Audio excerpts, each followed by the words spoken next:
Okay, so the Bitcoin network is right now at its most secure point in history. So, how did we just witness a complete catastrophic liquidation event that vaporized billions of dollars?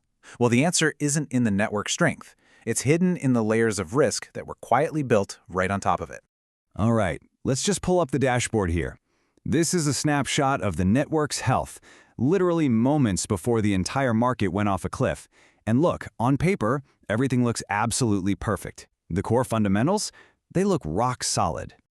I mean, check this out.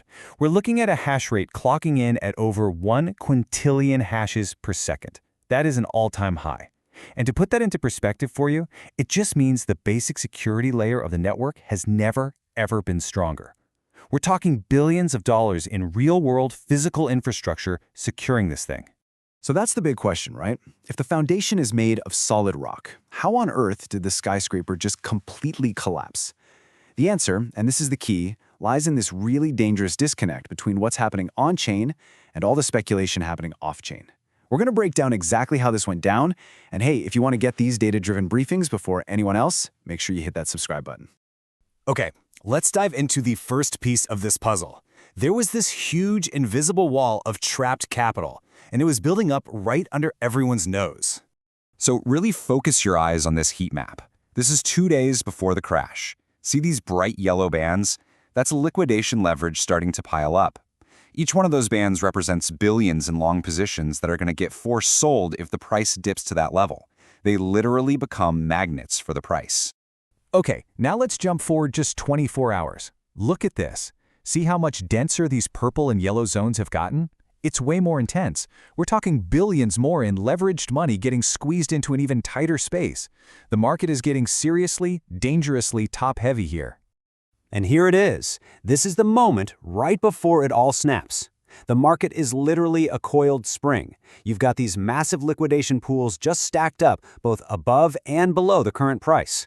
A huge, violent move is pretty much guaranteed at this point. The only question is which way it's going to break. By the way, if you're finding this visual data insightful, do me a favor and drop a like and share. And this brings us to the real contradiction at the heart of all this. Because while all this insane high-risk leverage was building up in the derivatives markets, the actual on-chain network, it was telling a completely different story. It was almost silent. Yeah, this slide shows it perfectly. Look, on the left, you've got the liquidation heat map, just screaming high-risk, high-leverage danger. And then on the right, you have the network dashboard showing basically nothing, almost zero organic economic activity. This is that fundamental disconnect that was about to cause the whole thing to come crashing down. And this number right here, this might be the single most important clue in this whole story. A transaction fee of just 1 sat per virtual byte. What does that mean? It means there is zero competition for block space. Nobody is in a rush to make on-chain transactions. It's a massive red flag that this price action is being driven almost 100% by speculation, not real economic use. So you've got this incredibly dangerous split, right? The off-chain derivatives casino is on fire, running red hot, while the on-chain economy is a complete ghost town. And when these two worlds get this far apart, instability isn't just a possibility, it's inevitable. We post live updates on these metrics all the time on Twitter, so you should definitely give us a follow over there for more updates.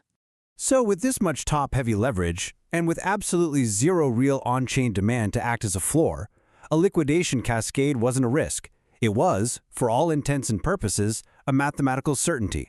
Okay, so this is it. The final moment of calm before the storm hits.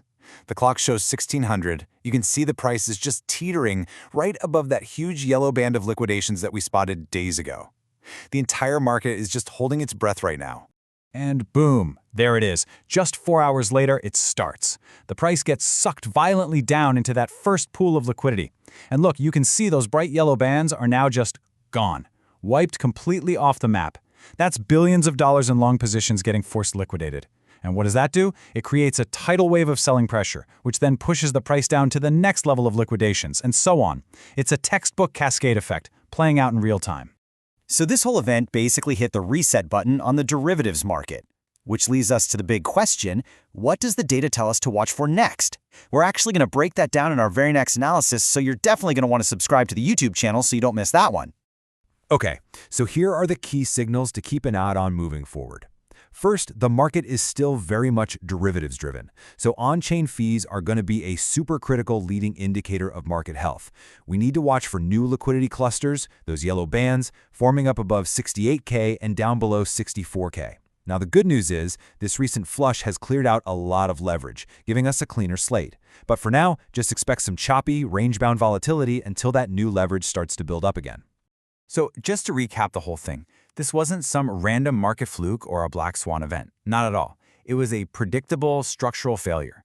You had massive speculative leverage building up off-chain while on-chain demand was basically dead.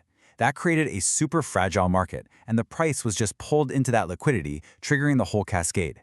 The story was right there in the data days before it happened, if you just knew where to look. Which leaves us with a big, critical question now. Now that all that leverage is cleared out, is the market actually reset for a healthier move up? Or is this just the quiet before the next, even bigger storm? Drop a like if this analysis was valuable, and let us know your thoughts in the comments below. And for real-time data, you know where to find us. Follow us on Twitter.